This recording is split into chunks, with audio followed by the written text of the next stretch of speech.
Globally, the financial system is built around debt. No longer is there a real economy. It is all central banks creating this currency and doing so in a system of debt. So today we will discuss exactly what they're doing with our money.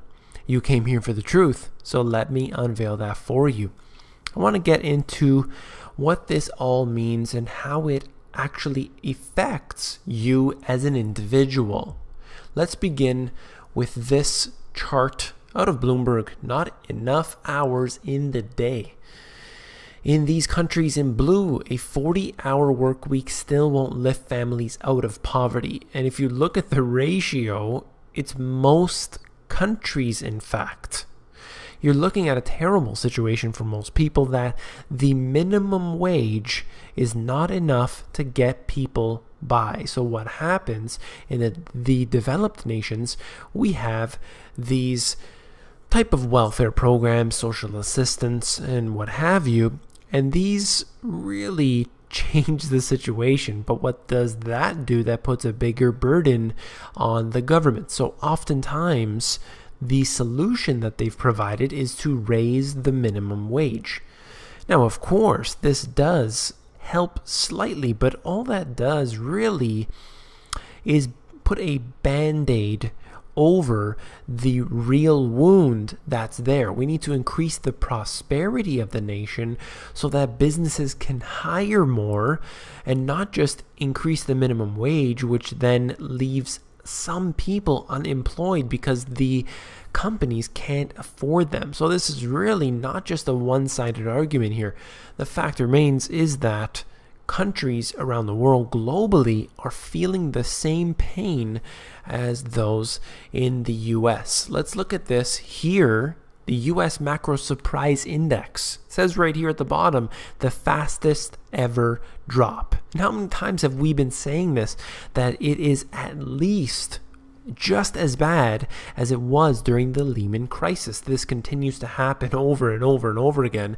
But no matter how many charts I'm showing here, no matter how much historical data, no matter how many diagrams I've drawn out to explain it, the general public doesn't get it. So it's quite unfortunate, but we need to still look into the information and continue to remain on course with this. I'm going to move on to this here, the Baltic Dry Index. We're looking at shipping, and obviously the shipping is one very important indicator.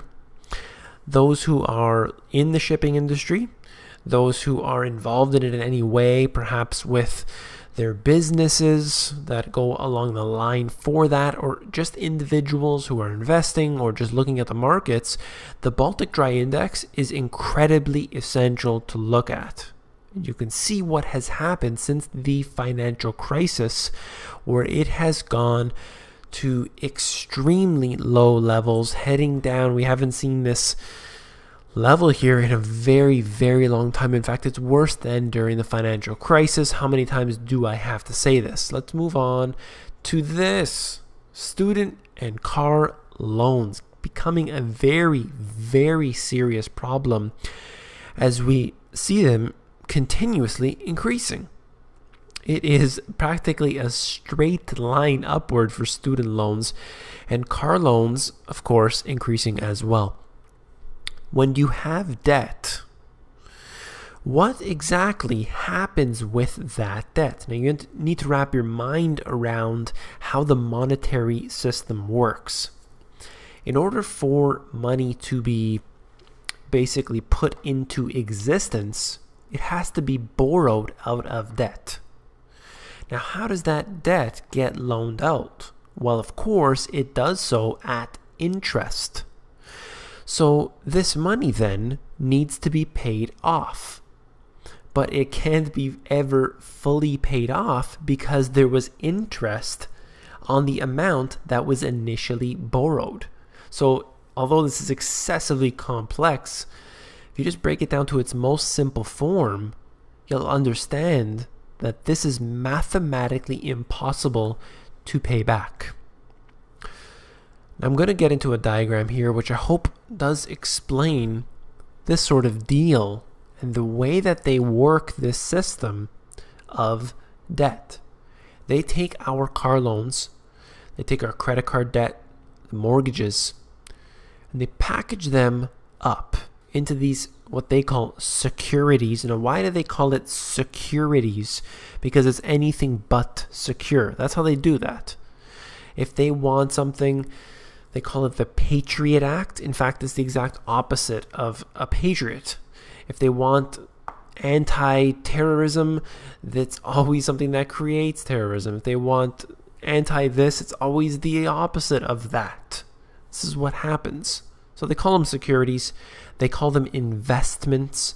They call them whatever the alphabet soup of trash. That's something I like to call often. We have a bunch of garbage basically being wrapped up with this nice little present. You got a bow on top, and then they tell their friends at the rating agencies to rate it AAA. How can they get away with this? Well, I'll show you in a moment.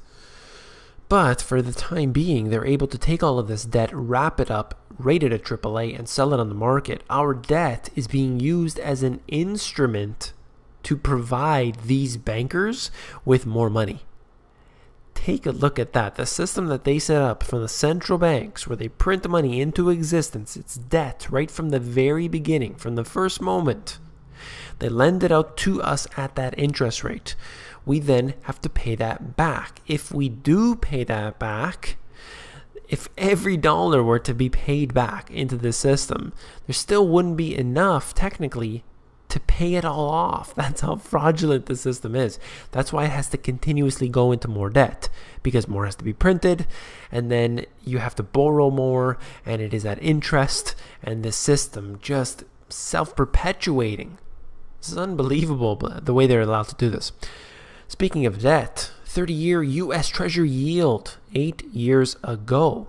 You could see that the last time it got as oversold as it is today was 2007. The ensuing months were very favorable to own it as the yields fell dramatically. So we're heading in the same direction right now. What does that tell us about the future? Well, in fact, that we are headed for the same exact troubles. Now, this may change. This is just one simple indicator of that. But you can see how these individuals at Kessler Investment Advisors, they're taking the information from Bloomberg, are showing you how we're headed into the same problems again. One very important indicator is to look at the different debt of a country. I like to look at things like this. This is, relatively informative. And also what they're doing. Are they going into the negative territory, and how the government is responding to that? And in fact, are people buying it up, or is it the central banks buying that up? Very important things to note as well.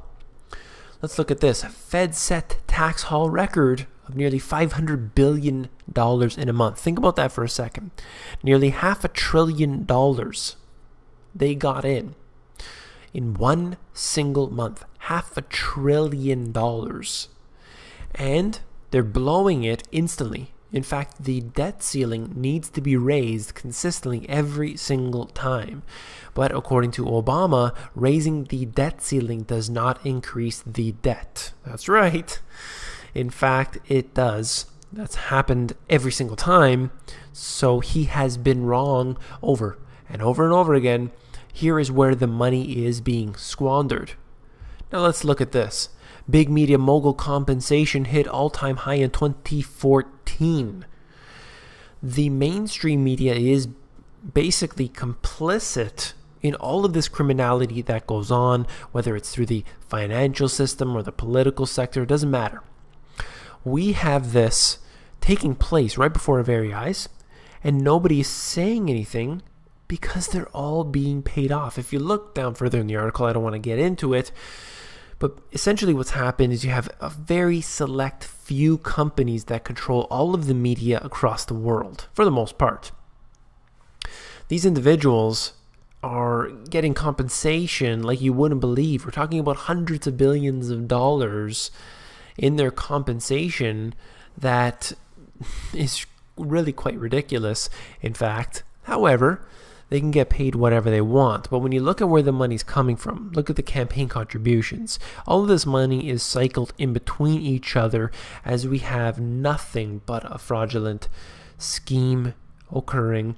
The mainstream media is preventing individuals from knowing the truth. That is what is quite sad. But here at the Money GPS, I intend to bring out the truth as best I can and teach and educate at the same time. So I hope you all appreciate that. If you do, please give me a thumbs up. I'm really looking forward to all of the new types of videos that I'm going to bring out. I have many big plans for the Money GPS, so I do appreciate your support. And if you want to support me, which is something I get in emails all the time, the number one way is to give me a thumbs up. I really do appreciate that very much.